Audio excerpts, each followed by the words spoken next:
الرحمن الرحیم۔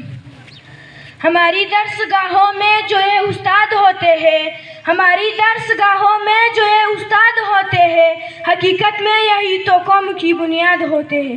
السلام علیکم۔ جناب صدر، آج میرے تقریر کا موضوع ہے استاد کا مقام۔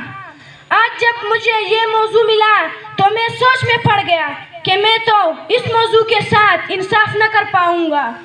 صدر علی وقار، ادب بھی ایک قرینہ ہے محبت کے قرینوں میں، ادب بھی ایک قرینہ ہے محبت کے قرینوں میں، استاد ایک نگینہ ہے جنت کے نگینوں میں۔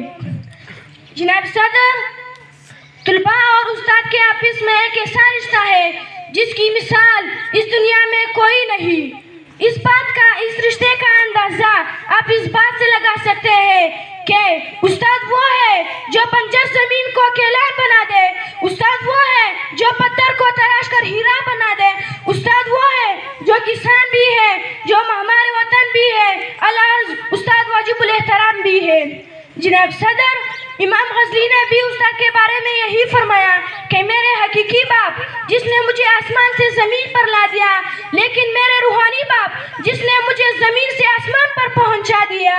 صدر علی وقار، ہمارے معاشرے میں وکیل چاہتا ہے کہ ہر شخص مجرم ہو، پولیس والا ٹھیکیدار والا چاہتا ہے کہ ہر شخص مزدور ہو، سیاسی لیڈر چاہتا ہے کہ ہر شخص بھولا بھلا اور معصوم ہو، لیکن مان جا میرے استاد جس کا ہمیشہ یہی سوچ ہوتا ہے کہ معاشرے کا ہر شخص تعلیم یافتہ اور اپنے زندگی میں کامیاب و کامران ہو اور خود کی ترقی کے ساتھ ساتھ اپنے خاندان کی، اپنے ملک کی اور پوری انسانیت کی بھلائی چاہتا ہو۔